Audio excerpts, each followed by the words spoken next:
kisah para rasul 19 ini ada kisah tentang anak-anak Skewa. Ya. Nah, anak-anak Skewa ini adalah anak dari imam tukang jampi-jampi. Tahu jampi-jampi? Hah? Orang yang suka mengkosong nipu orang itu pakai ilmu-ilmu. Ya. Habis orang nggak sembuh malah tambah sakit gitu. Atau juga orang nggak sial jadi sial begitu. Gara-gara jampi-jampi itu. Ya. Nanti dia bilang, kamu bawa ayam 1 ekor warna putih ya. Telur 2. Uang 500.000. Kemudian kain putih, kain hitam, kain coklat, kain merah. Dia mau buat pakaiannya. Terus sayur, minyak goreng. Wah, ini sembako nih. Kamu taruh di sini. Wah, habis datang dia keluarin tongkatnya, gubar-gober. Aduh, ada setan ngikut kamu. Gobar-gober. Wah, tetangga kamu nih yang setanin kamu nih. Gobar-gober. Waduh, berat nih hidup lu nih. Wah, yang pasiennya langsung ketakutan. Aduh. Tukang jampi-jampinya ambil, dia kasih ke istrinya, tolong masak, saya mau makan. Udah lama nggak makan enak. Nah, tukang jampi-jampi punya anak. Lalu apa yang dia buat? Dia mereka keliling-keliling. Nah, kata yang dipakai di sini adalah anak-anak Skewa ini menyumpahi. Aku menyumpahi kamu demi nama Yesus yang diberitakan oleh Paulus. Dia tahu tentang nama Yesus. Nah, yang lucunya gini, setannya bilang, anak Skewa, dengar lo. Yesus itu aku kenal. Paulus aku tahu. Lu siapa? Langsung setannya labrak orang ini. Dicelakain tuh. Nah, ternyata nama Yesus memang berkuasa, tetapi tidak semua orang bisa menyebutnya lalu nama itu berkuasa. Contoh kayak anak-anak Skewa nih. Mereka ini penyembah setan, tetapi mereka mau pakai nama Yesus. Dalam nama Yesus begitu. Setan yang nggak lari, setannya nabrak mereka. Kenapa?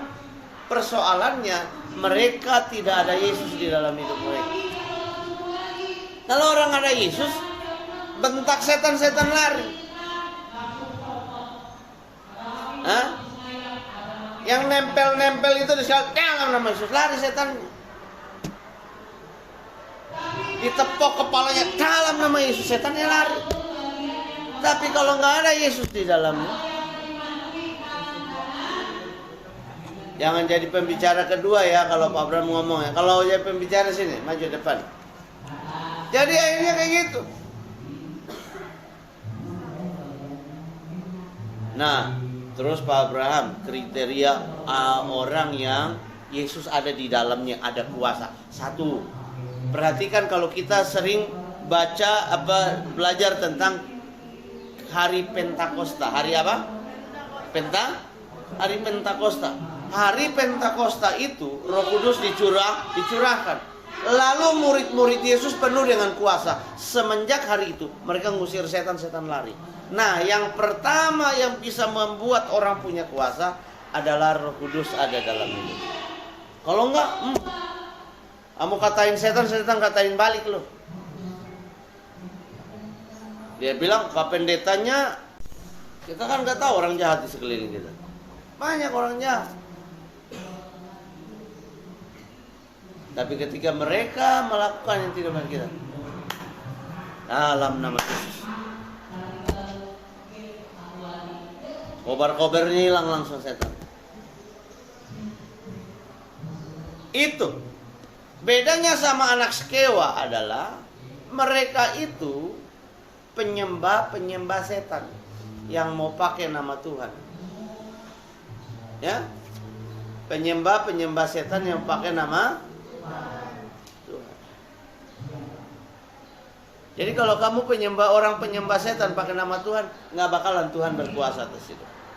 Yang kedua, mereka menyumpahi orang lain. Tetapi yang menarik dari cerita ini adalah mereka bilang, Yesus aku kenal, Paulus aku tahu. Artinya begini, orang benar itu setan tahu hidupnya. Orang benar setan tahu hidupnya. Jadi hidupmu kalau nggak benar, setan tahu tuh. Setan maha tahu dong, Pak Abraham. Enggak. Setan itu bisa tahu, tetapi dia bukan maha tahu seperti Allah. Kenapa? Dia berada di lingkungan pekerjaan yang jahat. Kalau hati jahat, pikiran jahat, menyimpan hal-hal yang jahat, nah itu tempat setan berdiam, tempat setan tinggal. Nah kalau setan sudah tinggal di sana, nanti setan, pekerjaan setan, roh jahat dan sebagainya, itu berkelompok juga. Kalau kalian baca Efesus pasal 6 itu, Alkitab menulis di sana, ada roh-roh jahat di udara, penguasa-penguasa, penghulu-penghulu udara yang gelap. Jadi pertanyaannya, ada nggak? Oh ada. Loh Pak Abraham, kita belajar tentang setan? Enggak. Kita lagi bicara tentang perilaku-perilakunya. Nah jadi setan itu, pekerjaan roh jahat itu merusak hati pikiran manusia, menjerumuskan orang. Akhirnya tadi seperti tadi tuh Pak Pendeta, Pak Abraham bilang, Pak Pendetanya tukang ini, tukang itu, bisa begini begitu. Gak bakalan. Nah yang kita harus pahami itu, setan, pekerjaan jahat itu menjebak manusia. Menjebak manusia. Apa Abraham ngejebaknya gimana? Biasanya awalnya pelan-pelan. Audrey datang,